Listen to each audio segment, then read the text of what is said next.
Euh, Salut, encore une vidéo, hein. J'en fais pas mal. Donc là, je vous présente un PC hein, qui est pas trop cher, qui est pas trop vieux en termes de génération, hein. Il est similaire à celui que j'ai acheté. Moi, je l'ai acheté un peu plus cher quand même. Là, il est à 409 euros au lieu de 709. Moi, je l'ai acheté, le mien, je l'ai acheté 479 euros.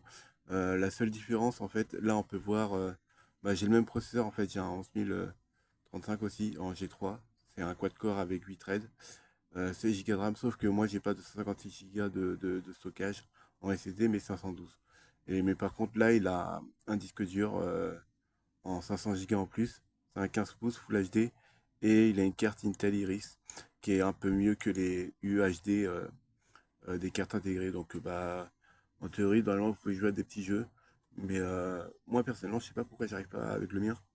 Normalement, en regardant les benchmarks, normalement, je devrais pouvoir jouer à certains jeux.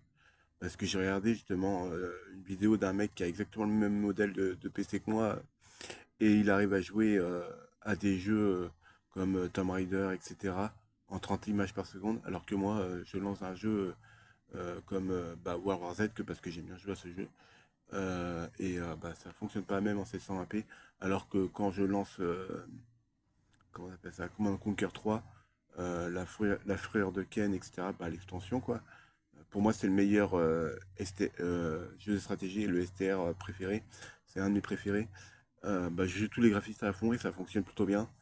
Il est sorti en 2009, je crois, si je dis pas de bêtises. Et pour moi, c'est un des meilleurs Command Conquer.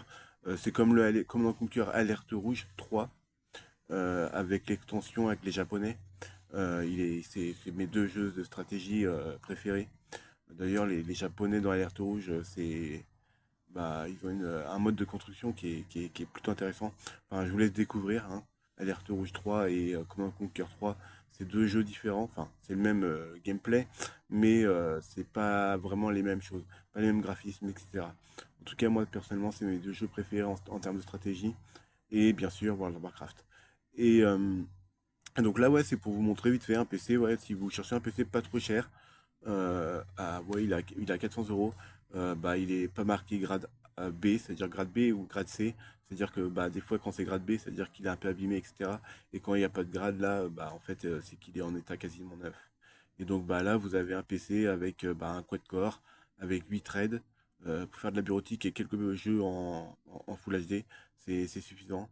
Vous avez, comme j'ai dit, carte Iris qui est donc un peu mieux qu'une UHD 750 euh, pour jouer un petit peu au jeu.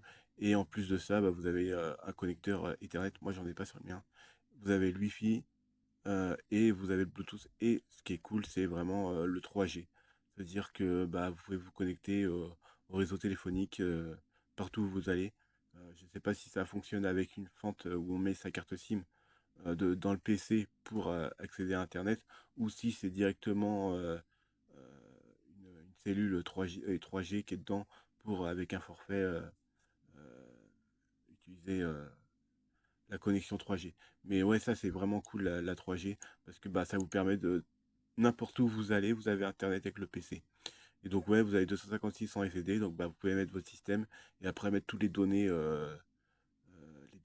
par exemple, sauvegarder vos vidéos de YouTube, etc., vos musiques, si vous, comment dire, si vous, comment on appelle ça, vous achetez des CD et que vous avez un lecteur externe, un lecteur CD externe, enfin maintenant c'est plus un lecteur DVD externe et que vous copiez vos CD dans votre PC, vous pouvez stocker vos musiques dedans, quoi.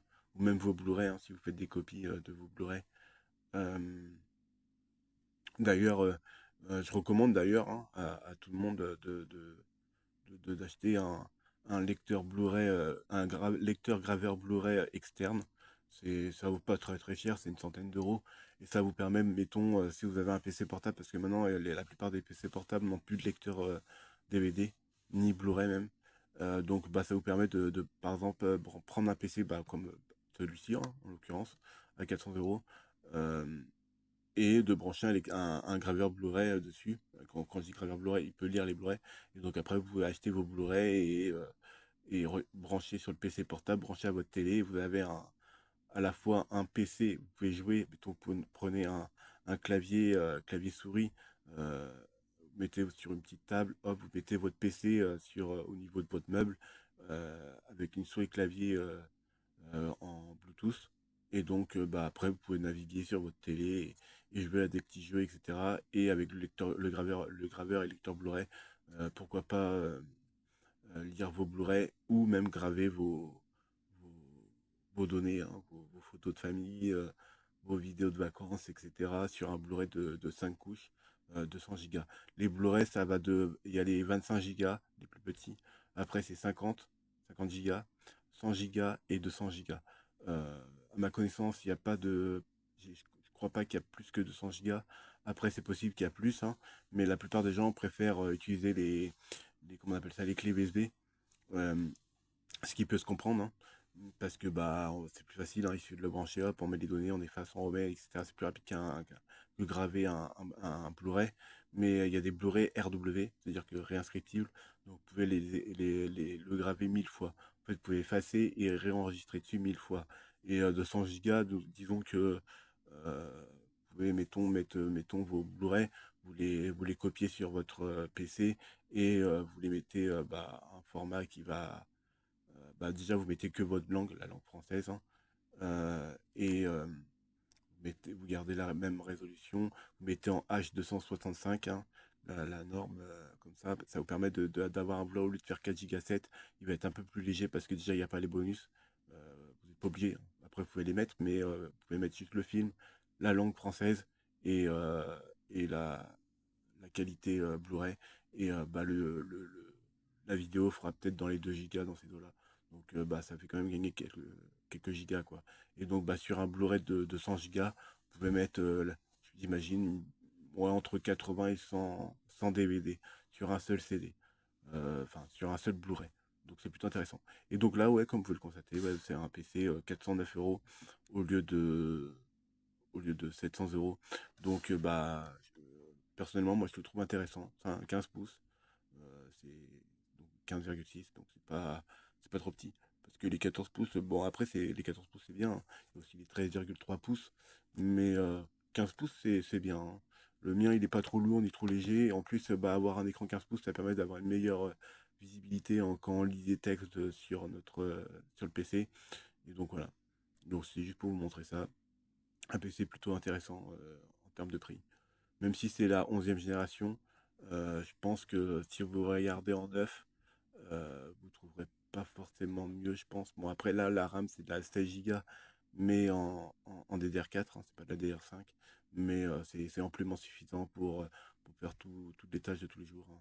Tout ce qui est email, vidéo, musique, même pourquoi pas vous filmer avec la webcam. Après, je sais pas, moi personnellement, j'ai pas testé encore ma webcam sur mon PC portable, mais ça doit être une webcam en 720p, même pour faire des téléconférences, je sais pas, aller sur Skype, Discord, etc., discuter avec vos amis, en fait, faire tout ce qu'il y a tous les jours. Après, faire des petits jeux comme des jeux, bah, vous pouvez jouer aux jeux normalement avec une carte Iris, hein. Bah, de toute façon, vous faites des recherches, vous regardez les benchmarks, les cartes Iris, Intel Iris. Vous pouvez faire quand même pas mal de choses. Ce qu'il faut savoir, c'est que bah, là, comme il a 16 Go de RAM, moi en tout cas, c'est ce qui se passe sur mon PC portable. euh, la carte graphique sur mes 16 Go de RAM, elle prend 8 Go de RAM pour utiliser comme mémoire graphique. Et donc, bah, si le PC il aurait 8 Go de RAM, il prendrait 4 Go. En fait, il prend la moitié. Donc là, j'imagine si vous rajoutez, je ne sais pas s'il peut monter jusqu'à 32 Go de RAM, mais si vous montez à 32 Go de RAM, la carte Iris va prendre 16 Go. Mais après, elle les prend pas entièrement. En fait, elle va prendre ce qu'elle a besoin, hein. Donc, ça va réduire un peu les performances de rapidité du PC. Et les performances sont sur une carte graphique comment dire, partagée. En fait, la mémoire est partagée avec la RAM. C'est un peu moins rapide que les cartes graphiques dédiées, où ils ont une mémoire directement dédiée, donc c'est plus rapide. Donc c'est mieux d'avoir une carte graphique, bien sûr. Mais en tout cas, pour un PC avec une Iris, avec une 11e génération, etc., surtout, en plus, comme je disais, avec la 3G, euh, c'est plutôt intéressant. Donc voilà, tout est OK. En plus, un Windows 11 qui est dedans, installé prêt à l'emploi, Windows 10 Pro sur simple demande. Donc il suffit de commander si vous préférez Windows 10. Les mises à jour de Windows 10 sont valables jusqu'au mois d'octobre de cette année. Mais même si vous continuez à utiliser Windows 10 après le mois d'octobre, rien ne vous empêche de continuer, hein. C'est juste les mises à jour. Vous n'aurez peut-être pas forcément des mises à jour. Il y en aura peut-être moins. Mais en tout cas, Windows 10, je pense qu'on peut tenir encore un an dessus. Après, peut-être passer sur Windows 11. Mais déjà, personnellement, moi, j'ai eu des problèmes avec Windows 11. Je crois que c'est la 24H2. J'ai eu plein de soucis avec.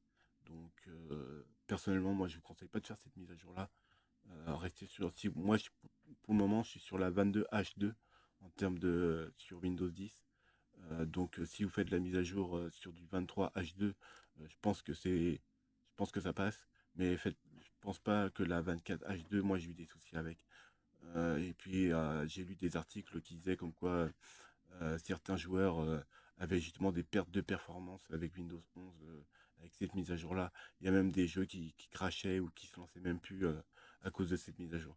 Donc voilà. Voilà, c'était juste pour montrer qu'il y a un petit peu, pour quelqu'un qui a un petit budget, pour 400 euros, vous pouvez avoir un PC portable plutôt intéressant. Donc voilà, je fais des poutous. Tchuss, des bisous.